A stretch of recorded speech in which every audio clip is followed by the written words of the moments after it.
Hello and welcome to another episode of Interesting Lives, where today we are going to talk about one of the biggest LGBTQ rights icons in America and also the world, kind of, let's be honest. Kinda easy to forget in the West that we are actually extremely ahead when it comes to the rights of LGBTQ people when you compare it to like the overwhelming majority of the rest of the world. And this guy bore a huge part of the burden in making that happen. Harvey Bernard Milk was born on the 22nd of May 1930 in Woodmere, New York, a city suburb located on Long Island that was back then not as integrated into NYC as it is today. Which, fun bit of trivia, Stan Lee actually also is from Woodmere and was, at the time of Harvey Milk's birth, 8 years old and living in that town. He was born into a Lithuanian Jewish family, of which there was a community back then also quite significant in the area, to parents both of whom had served in the US Navy,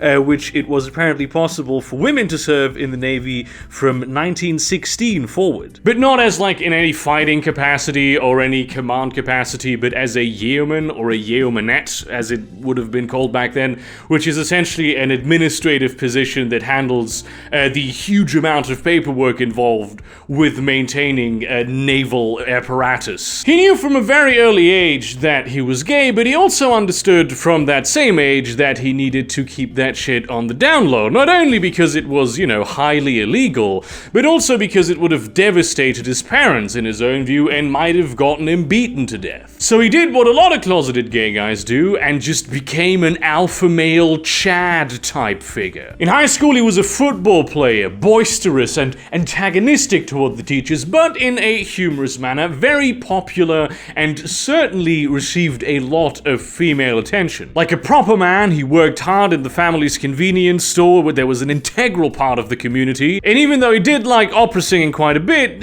none of the people he grew up with even suspected that he might be gay. But on the inside, it was tearing him apart. He could see the gay beach from his window, and he wanted to go down there and be who he really was, but he couldn't. It's very difficult to run around with a secret like that, and if you're a guy, you know this. You know how much time and effort is put into getting pussy when you are in high school. And Harvey Milk had to do all of that. He had to put in all of that work without the appeal of getting pussy. And at the same time, he had to suppress and not pursue his desire for peen, which at that point had the same kind of appeal to him which pussy did to you when you're a high school boy. So you can see how this would destroy a man psychologically. And if you slip, it's not just potentially complete ostracism from your friends, family, and community,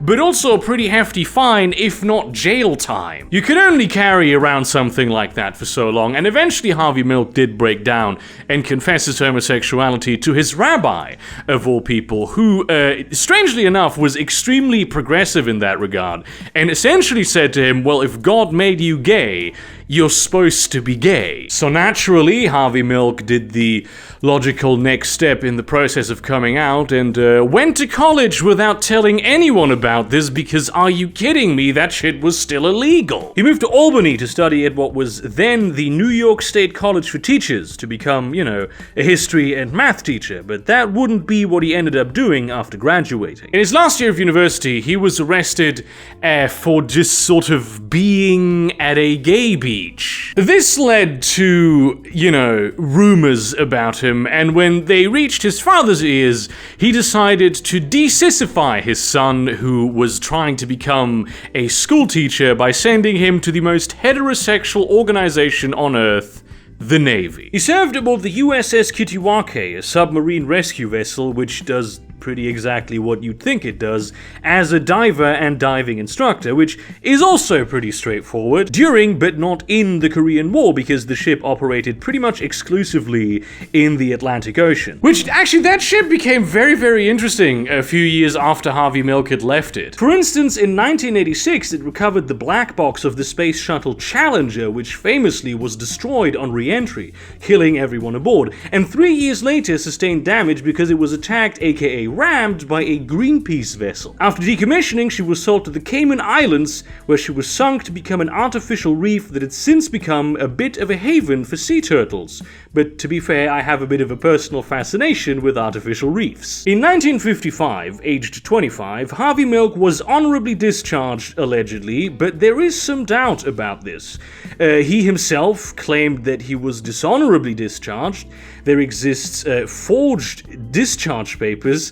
Some have claimed that he pretended to have been honorably discharged to remain employable. It's really a whole big mess. The most likely scenario is that he was given a so-called blue discharge, which is neither honorable nor dishonorable, and was mostly used to get rid of undesirables in the Navy. It was primarily used against homosexuals, but also a lot of black people. It was especially fucked up because though blue discharge veterans were supposed to receive pensions and benefits, the VA just kinda didn't do that. But all of this at the same time is also rather questionable, because though Harvey Milk does seem to have partaken of the big gay during his 3-year stay at the Navy, he was apparently always very discreet, covered his tracks, and there's like no documentation of any of that happening. Whatever the case may have been, after his stint in the Navy, Harvey Milk became a high school teacher, which, at that point in life, he started living a little more openly with the gay thing, though only in his personal life,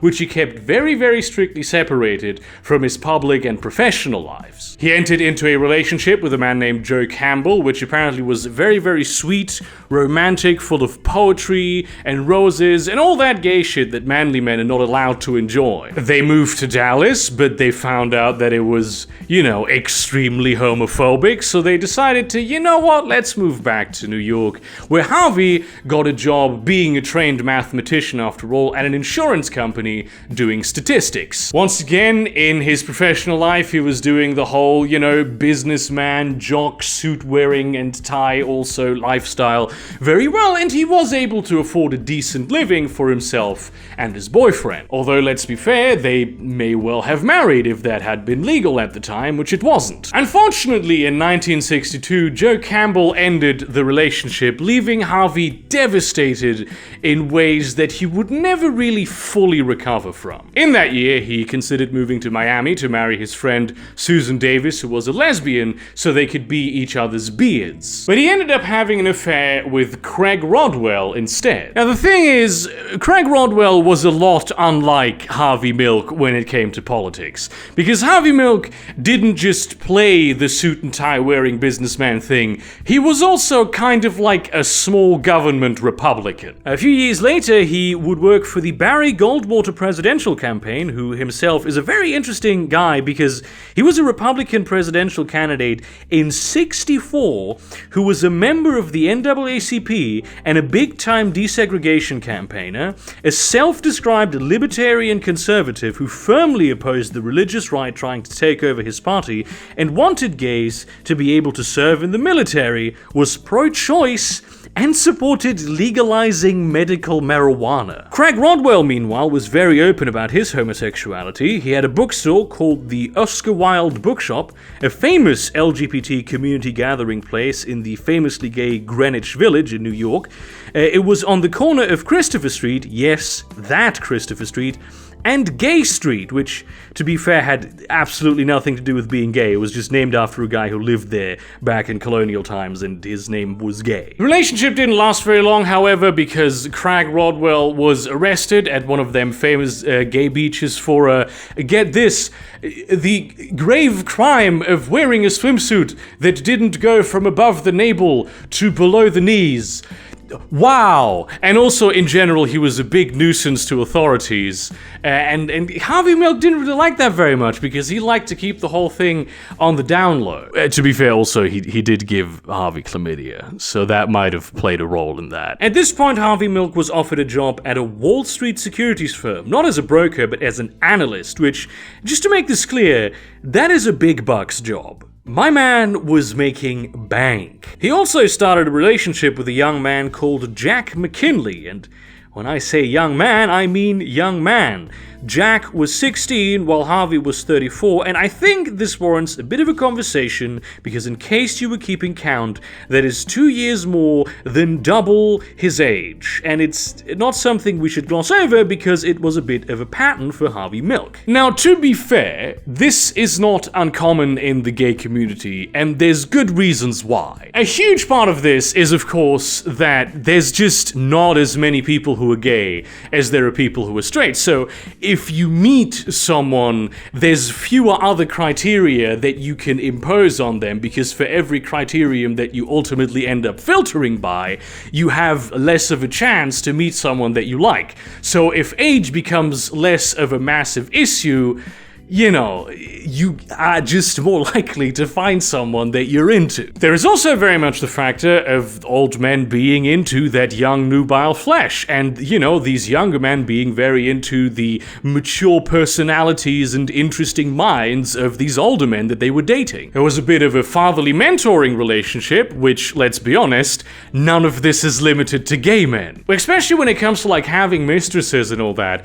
Successful heterosexual men have been dating younger women, sometimes significantly younger women, since forever. So this isn't half as strange as you might think. This gets especially highlighted in gay men because, I mean, of course it happens there more frequently, but we have explored the reasons for why that is the case. The main reason why this is highlighted so often and so prominently is because it's an age-old tactic to paint gay men as pedophiles. It was a huge strategy back then. It's still, to a lesser extent, a strategy employed today. Many years later, there were rumors that Harvey Milk raped a little girl, which not only were in every way, shape, and form completely unsubstantiated, but like, I don't know who came up with this rumor, but do you know how the whole gay thing works? Because that ain't it. And just for the sake of completitude, pointing out that these kinds of relationships are common in the gay community is what got Milo Yiannopoulos cancelled way back in the day, though to be fair, he did express that in a sort of nonchalant endorsement for boys even younger than 16. Like many angsty teenagers, especially the ones with a sexual orientation that were to become public might completely annihilate their social life for the rest of time, Jack McKinley was a bit depressed and suicidal, which Harvey Milk had very little in the way of understanding for. In search of a more accepting place to live, Harvey Milk and Jack McKinley moved to San Francisco, which was at that point becoming the gay capital of the United States. Remember the whole blue discharge thing? Well, a lot of gay veterans didn't want to return to their respective hometowns in basically disgrace simply for being gay, so they just sort of stayed in the port cities where they were discharged. And San Francisco just so happens to be one of the US's major ports. In the late 60s, a huge part of the population of San Francisco was gay, and like very openly and even aggressively so. Harvey found that he really liked this, even though it was very much the opposite of how he had lived his entire life. So while Jack McKinley went back to New York for an opportunity as a job and their relationship fell apart, Harvey, still having his reputation as a successful Wall Street analyst, had no difficult time finding a good job in San Francisco doing basically the exact same thing, but something just having spent time in that town, it changed something in him. He was exposed to the fate and like friends of people who were very much like him in many regards. There was a lot of LGBT activism going on back there, a lot of like education that was happening, and as a small government Republican, he'd always had a bit of a problem with US interventionism. When the US invaded Cambodia in 1970 as a major new campaign in the Vietnam War, he kind of stopped wearing business suits and keeping his hair cut short because frankly, he did not really want to look like the symbol of an establishment that he hated so much. His bosses gave him a deadline to clean himself up and he didn't do it, so they fired him because apparently it doesn't matter how good your guy is at their job, if they have long hair, they do not belong on Wall Street. After he'd been fired, he returned to New York to work at the same theater company that Jack McKinley was now working at, and he just kind of decided, well, you know, fuck it. I'm here now, and I'm queer now. He came out, is what I'm trying to say, and I mean like big time. He essentially morphed himself into an almost stereotypical hippie, working the business side of Broadway as an industry, and he found that he was very happy doing that. All his life there had been this oppressive veil of trying to conform to something that it really took a lot of emotional work in him and a lot of intellectualization, and now, being free of all that, embracing the power of flower power, he was able to gain some distance from his past self and really examine who he was and who he had been. So when he met his new boyfriend, Scott Smith, who also was almost 20 years younger than him, they decided to move back to San Francisco and open some kind of store. They just weren't sure what kind of store yet. Imagine living in a time of such incredible economic growth and prosperity that you could just move across the entire continent to the other end of the country with the plan of opening some kind of store and have that not be an utterly insane move. There was a reason behind this, of course. Having seen how successful the Oscar Wilde Bookshop had been as a meeting and organizing spot for LGBT activism and just the community thereof, he really wanted to provide a similar kind of haven that could be a catalyst for social change in San Francisco, which, you know, this is why it didn't really matter that much what the store did, as long as people could, like, be there and organize. After discarding the ideas of becoming a deli and a, bookshop, they settled on a camera shop, which, once again, you could just do that back then, not being a trained photographer or tech expert, you could just buy a bunch of cameras and start to sell them. So he opened Castro Camera on Castro Street, basically the big gay street of San Francisco. And this really is the day when Harvey Milk's life as an openly gay man truly started. Now, San Francisco being essentially the gayest city in the country, two things were the case. For one, it had the highest arrest and conviction rate for all kinds of gay-related crimes, which essentially happened because the police went to all of the popular spots that they knew of, and then using highly questionable entrapment tactics to get gay men in prison. But also, gay men and the LGBT population at large was a huge voting bloc, not the biggest one, but a very significant one that you would want to court as a politician, because that's a lot of votes. And if you include all the cultural and social influence that they had with, all of the people who think, hey, maybe gay people deserve rights like everybody else. That is like a lot of votes. And so a lot of clever politicians found out that if you court the gay vote, not only is it a big vote,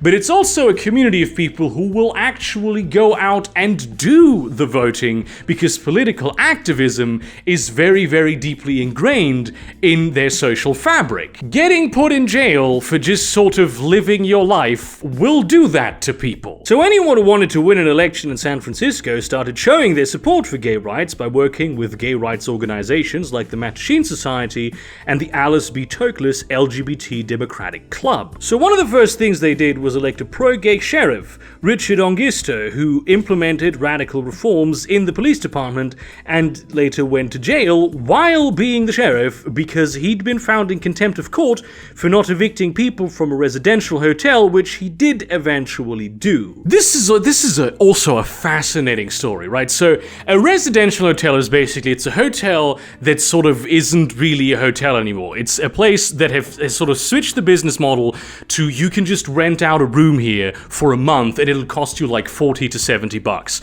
which is rather cheap. And so a lot of people, especially immigrants and like community organizations that work primarily for non-profit or political operations, made use of that and basically kept the hotel afloat. But eventually, a bunch of big-time real estate investment firms decided to buy up the hotel and, restructure it into making it a, once again, highly profitable type of endeavor. And as a part of that, they had to evict all of the tenants in there, which was a moderate issue, of course, because there was a lot of housing for a lot of people who lived in San Francisco and couldn't really afford to live anywhere else. So naturally, in a politically active city like San Francisco, there was a lot of community outrage and a lot of community activism against this, and including, and this is literally the whole reason why I went on this tangent, Jim Jones. Yes, That Jim Jones and the People's Temple, yes, the killing congressman and drinking Kool-Aid one, who not only mobilized half the people protecting the hotel physically, but also orchestrated a scheme where the San Francisco Housing Authority would buy it and turn it into a housing co-op, which the corporations fought hard against in court and won. This is the political climate that Harvey Milk was living in, and at the same time, teachers would come to his camera shop to borrow projectors because the ones they were using in school were broken, and the city refused to buy new ones. Because rowdy homophobic conservatives began very violently, working against the fact that there were a lot of gay-owned businesses in the area at this point in time, he formed a small business association which ended up, sponsoring community events that fostered the community spirits that Harvey Milk really saw lacking in a lot of big urban areas. Harvey Milk was angry at the status quo, he was angry at the disenfranchisement of minorities, of which he was one, and he was also especially angry that nothing was being done about it. So he decided to run a campaign to be elected city supervisor of San Francisco, and he asked the Alice B. Toklas Democratic Club to help him do that. And what happened when he went to what is essentially the gay wing of the Democratic Party at that point is that they said, I'm sorry, who the fuck are you? Do you know how politics works? The first thing you need to do is spend literal decades slaving away in the party until they have brainwashed you to the point where you actually no longer represent your own interests, but the big business interests that the Democratic Party really supports. And you haven't been doing that, so you can't just stand for election and be supported by us based on what ideas? Which made Harvey even angrier because the Alice people were supposed to be the elite of the gays who worked in politics and with, fighting for gay rights, but really they were just walking the corridors of power, endorsing candidates that would say gay good without actually enacting any policy change. So in 1973, he ran without their support. And lost, because of course he did. But the campaign was not a total failure. It became very clear that Harvey Milk had a knack for inspiring people and that he had fantastic charisma. He was able to formulate clear populist policies that resonated not only with minorities, but with the working class at large. It wasn't just legalize gay and legalize weed, it was, regulate huge corporations and rezone voting districts so they actually represent the people instead of the money. He was keenly aware that though, of course, conservative homophobia was a huge problem, the even bigger issue were the huge corporations that were muscling in on that life and who used that homophobia for their own financial benefit. He also recognized how dreadfully divided these disenfranchised political groups were. So he decided to build a broad coalition with shared interests, with Castro Street as the political center of that power. The most famous and often cited example of this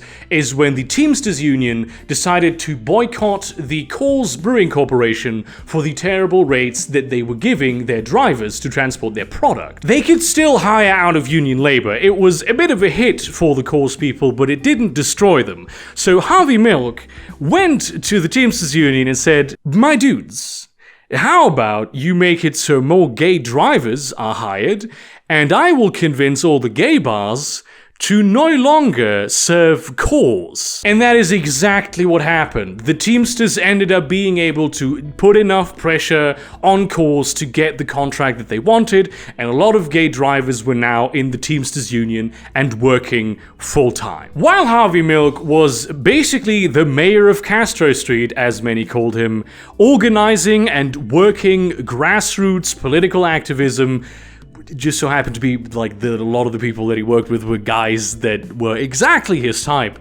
strangely enough. There was also, on a larger scale, a bigger political battle happening in San Francisco. The incumbent mayor Joseph Alioto represented cultural conservatives and powerful business interests. His policies regularly favored big corporations over labor, and he was able to cement his power by stoking fear against minorities and the breakdown of law and order, which was a hot-button issue given the rise of the Zodiac Killer and the Death Angels at the time. Only a heavy hitter could challenge him, someone like State Senator George Moscone, a famous champion for labor and minorities, the man who managed to repeal California's ban on sodomy. Harvey Milk, of course, supported him, and Moscone ended up thanking him personally, recognizing that it was the gay vote that got him into office as mayor of San Francisco. Moscone immediately started implementing more and more reforms, especially in the police department, which of course was still dreadfully homophobic, and, he also wouldn't be as successful as maybe he should have been. And Harvey Milk in this election also was just a few votes short of becoming a city supervisor. He considered it extremely important for more gay men to come out of the closet so the public at large would understand that they were just, regular people like everybody else and not some weird fantasy monster creature that even the more tolerant ones sort of were terrified by. And as a part of this, he actually went back to his old suit and tie aesthetic, shaving his hair short again, not like extremely short, but, becoming more of the kind of person that you would expect a politician to look like. The general perception was that of gay men being flamboyant, drag-wearing sissies, which he, of course,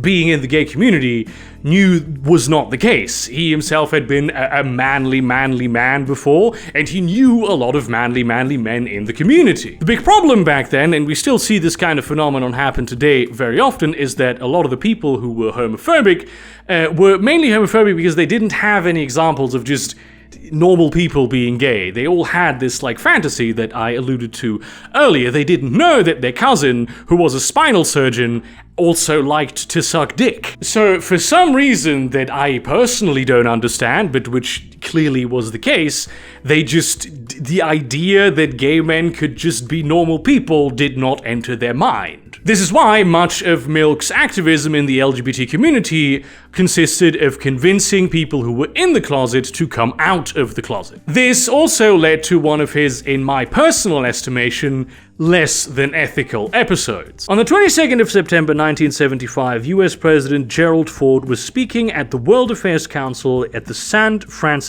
Hotel in San Francisco. Just 2 weeks before, there had been an assassination attempt on this same president by one Lynette Fromme, a member of the Manson family in Sacramento. On this day, as he was leaving the hotel, there was another, completely unrelated attempt by Sarah Jane Moore, who had actually been flagged but discounted as a security risk by the Secret Service before. However, after the first shots were fired, former Marine Oliver Sipple intervened, grappling the gun away from her and helping the Secret Service detain her. He was lauded as a national hero for saving the president's life. The thing is, Oliver Sipple was also a closeted gay man, and Harvey Milk knew this. And so, to convince the conservative populace of the United States that a gay man could also be a big damn hero, he sort of publicly outed Oliver Sipple against his wishes, which really ruined his life for a long time. He also, and this is so fucked up, he only got a note from Gerald Ford, was like, thank you for saving my life by endangering yourself, as opposed to what you would have gotten in that situation, which is an invitation to the White House. Clearly, this did actually do a lot for the reputation of gay men in the United States, and it was very in line with Harvey Milk's general credo of come out wherever you are. He was aware that outing Sipple against his wishes was unethical. He probably didn't do it without reservations, but he did say that it was too good an opportunity to pass up. At this point in time, seeing change happening, Christian conservatives all over the country began to organize in the same way the gays did, and Harvey Milk became almost a national icon as he campaigned against the conservative figurehead, singer, and orange juice brand ambassador Anita Bryant. At the same time, the voting districts of the San Francisco Board of Supervisors were rezoned so they would now actually represent, the people, which was the chance that Harvey Milk had been waiting for. In 1977, it was clear that a gay man would become a supervisor for the greater Castro area, as the Democratic establishment was fielding Richard Stokes, a businessman who had suffered immensely from being forced into conversion camps, receiving electroshock therapy, and narrowly avoiding a lobotomy, which was also a thing that they did back then to cure gay guys. But he didn't wear his gayness on his sleeve, which to Harvey Milk was a bit of an issue because he wanted someone to sit on that council who didn't just happen to be a gay guy, because he thought that that wouldn't send as strong a message as it should. So he campaigned like a madman. Just going out there, explaining policy positions, meeting people, canvassing, talking to anyone that he could find on the street for hours on end. He was, of course, very popular, he was very charismatic, but he also had ideas that were appealing to all of the people in the city, not just the gays. He envisioned a city of interconnected communities with public spaces that people actually were able to use to get to know each other, to work as a small village in this big city. He wanted to expand public transport and also make it free, recognizing not only that it's like a huge economic advantage to be able to connect to that public transport system for anyone connected to it, but also he saw it as an essential part in breaking down the barriers between different communities in the city. Most places he went in on the bus, which is also a great campaign tactic because people who are riding the bus generally want that to be free. And there were a bunch of identity firsts in this particular election. Gordon Lau became the first Chinese American, Ella Hill Hutch the first female African American, and Carol Silver the first single mother supervisors in San Francisco. But most prominently, Harvey Milk got a seat. The informal leader of the board was, by the way, Dianne Feinstein, who right now is the senior senator for California in the United States Senate. He didn't care about party lines or allegiances, he cared about policy. And a lot of the other supervisors were pretty pissed off by this, especially one guy named Daniel White, who initially was surprised that Milk was supporting his bid to block the construction of a mental hospital in his district. That is until Harvey Milk talked to constituents and found out that it was actually for teenagers. So he stabbed Dan White in the back and changed his vote because he thought, maybe that was actually a good thing. Two of his biggest things that he passed was a ban on discrimination of gay people and also a law that said that dog owners needed to pick up their dog poop, which was such a huge issue in the city back then apparently that it was one of his core campaign promises. But it was of course the gay things that he got pushback for, and with the conservatives organizing, there was a groundswell of homophobic action happening all over the United States, manifested in California as Proposition 6. Introduced in 1978 by California State Senator John Briggs, who ironically stated in private that he had no problems with gay people whatsoever, but he really wanted to capitalize on the conservative pushback, Proposition 6 would ban gays and lesbians, as well as anyone who openly supported homosexuality, from becoming teachers, and would remove any teachers for which this was already the case. The argument for this is that kids imitate their role models, and so if you have a gay teacher, you're gonna become gay when you leave school. This also had a subtext, although never explicitly stated, of the whole all gay guys are pedophiles thing. The biggest problem though was that Prop 6 had a lot of popular support, even though there was a lot of fierce opposition to it as well. Ronald Reagan, then former governor of California, who would later become president of the United States, and also the sitting president, Jimmy Carter, were very much opposed to it. Harvey's personal life also got upended at that point because his partner Jack Lyra hanged himself following the immense amount of public pressure that he and Harvey were under. In the Prop 6 situation, Harvey Milk once again saw the same problem he had always seen. People just didn't realize that gays were just normal folks like everybody else. So while he tried to convince the gay community to come out more and more, he tried to convince the public that Prop 6 was a terrible idea and based on a flawed premise with a television appearance, and more than one television appearance really, but basically his argument went like this. He was raised in a heterosexual world. He went to a heterosexual school, heterosexual teachers, had heterosexual parents, heterosexual siblings, heterosexual environment, so drastically heterosexual that it was actively anti-homosexual. And yet somehow he was still homosexual. He would always finish the argument on this joke that goes, well, if people in school really became like their teachers, there would be a lot more nuns in the world. And even though similar initiatives passed in other parts of the country, as a ballot initiative, by the way, the people got to vote on this, Proposition 6, in spite of its overwhelming initial support, failed, in large parts because Harvey Milk did what he did with the public appearances, but also because a lot of people decided that this was a very good time to come out, which was risky because that would have barred them from being teachers. One of the people very pissed off by this was Dan White, whose constituency was extremely conservative and who resigned his position as supervisor because the pay wasn't good enough to feed his family, which, to be fair, that's not incorrect.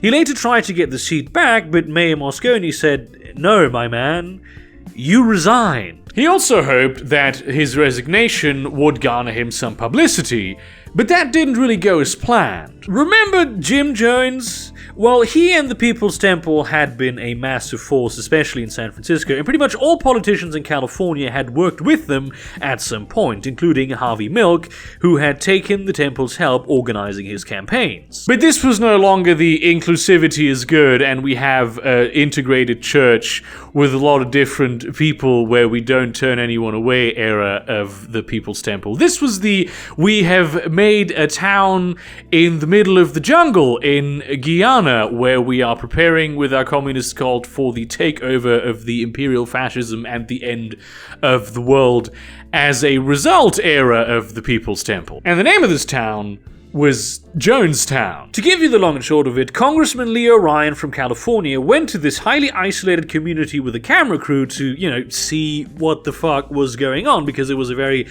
public issue at the time, and as he was leaving, was assassinated by People's Temple soldiers. This is an exclamation point, but I'm not, you can't see me right now, so just believe me that was exclamation points. Following this, Jim Jones declared that because the fascist imperialist USA was now coming to kill all of them, they would have to commit revolutionary suicide, for which he'd had drills before. They were all given cups of Kool-Aid laced with cyanide, though some people, the children specifically, were injected with cyanide instead because they refused to drink. 900 people were killed. If you've ever heard the term drinking the Kool-Aid, this is where it comes from. And all Dan White had to say was, you see that? One day I'm at the front page and then the next day I'm just swept off, which really is what you should take away from this horrific situation. So he decided to do what any sane man would do at that point in time, which is load up his gun and use a access window in the basement to sneak into City Hall because he knew as a cop what the security measures of the building were and how to circumvent them, go into Mayor Moscone's office and shoot him 4 times. Then he headed for his own old office, chanced upon Harvey Milk in the process, asked him kindly to please come in for a moment for a bit of a conversation, and then he also shot him 4 times. Harvey Milk was killed on the 27th of November 1978. Dianne Feinstein was the one who found both Mayor Moscone and Harvey Milk, as she had called the police that was now sweeping the building, and Dan White was apprehended, but the damage had already been done. So in the end, Harvey Milk wasn't even really murdered because he was a gay rights activist. He was in the wrong place at the wrong time and had the misfortune of Dan White having a personal grudge against him and being extremely salty about no longer being a citywide news story. Dan White wasn't even, personally homophobic. He said that he respected the rights of gay people as he respected the rights of all people. One of his aides, who was an open and out gay man, said that he actually had a lot in common with Harvey Milk, and had it not been for this personal grudge about the mental institution, he would have voted with Harvey Milk a lot more often. Ultimately, you can say that Harvey Milk was murdered by a NIMBY. Although, to be fair, this really needs to be said is that Dan White represented a very conservative and homophobic constituency and actually voted against the rights of gay and minorities in whatever issue that came up pretty consistently, probably also independent of his personal grudge with Harvey Milk. And that really, I think, in terms of politics is what matters, because it actually concerns policy. But none of this changes the fact that It was all so senseless. And the dumb shit does not end here. You would think that a man who, using his military and police training to circumvent the security measures of a public building to murder 2 elected officials, would go to prison for a long time. For Dan White, that long time was 7 years for manslaughter, of which he ended up serving only 5. His defense? He had eaten too many Twinkies in order to cope with his depression, and was therefore not in possession of all his faculties at that precise moment in time. Therefore, he could not have acted in a premeditated fashion when he literally got his gun and drove all the way to City Hall to climb through that window and murder 2 people in a strategic manner. So instead of murder, it was manslaughter. This is an actual thing that really happened in the real world. It did probably help that all of the jury was white middle-class Catholics, because all minorities were excluded from being able to be in that jury, because given that one of their greatest allies and one of their greatest icons had been murdered, they would have a little bit of a negative preconception about the accused. Which, let's be honest, that is complete bullshit. And the reason why he was released 2 years early was because corrections officials thought that he might get murdered in prison. This is how hated Dan White was. Immediately after his sentencing on the 21st of May 1979, protests by the gay community in San Francisco turned into riots that rivaled Stonewall, called the White Night Riots, because his name was Dan White, destroying much of the external ornamentation of City Hall and several police vehicles. Dianne Feinstein, who was serving as the interim mayor and would later actually be formally elected to that position, tried to calm down those riots to no avail. Then the police went in, and they went in hard. Here's a little bit of a tip for if you are ever in a protest or a series of protests. If police in your country have some kind of identification, maybe they have like a name tag, they have like a badge number that you can identify them by, because they kind of all look the same in those uniforms. It's kind of part of the design choice. If they like cover that shit, or they take it off, maybe they put Sharpie on it or just tape, which is what happened in this case. If you see this happening, you should run, because they're going to beat the shit out of you and be completely unaccountable in every way, because you will not be able to identify them. This is what San Francisco PD did. They just at first dispersed the crowd with tear gas and trampling, and then when the riots had been quelled, they went to Castro Street, where the protest had started, and began just beating up literally just any person that was running around and looked vaguely gay. They went into a very popular gay bar and just trashed the place for no reason. When the police chief arrived to personally put a stop to all this shit, because he was, after all, appointed to the position to stop all of this anti-gay sentiment going on in the police, once again, the damage had already been done. But even in death, Harvey Milk's work was not over. He had actually anticipated that there was a chance that someone would try to murder him, so he had recorded a series of tapes. And in those tapes, he outlined primarily like who should succeed him in the city supervisor position and various other organizational efforts that he was involved in. And pretty much all of those came to pass ultimately. But there were also personal notes on them. And the one that is probably his most famous quote is, if a bullet should enter my brain, let it destroy every closet door. Harvey Milk has been slathered in posthumous honors, even receiving the Presidential Medal of Freedom in 2009, but given that most of what he focused on was actual politics, I do genuinely wonder what else he might have accomplished had he not been killed for basically no reason other than some vaguely homophobic guy that was more publicly homophobic than anything, being salty that he wasn't the center of attention anymore. Thank you very much for watching this episode of Interesting Lives, a jumbo episode, probably the biggest one yet. And frankly, there were so many sources on this, a lot of them very contradictory. There were so many tangents, because obviously this is a period of history that's a lot better documented than if I say talk about Joan of Arc. Plus, I really love the tangents, because they show how interconnected all of the things are, so that's why I tend to delve into them at least a little bit. Consider supporting me on Patreon or subscribe, start buying some of my merchandise or my short story collection. And in that spirit, remember Harvey Milk, because this man was the exact kind of activist that you want. He was the kind of person who wasn't just elected for the constituency that he represented, but he was also a guy for everyone. And he did actual policy that improved people's lives, even outside the supervisor's chair. And see you around, cunts.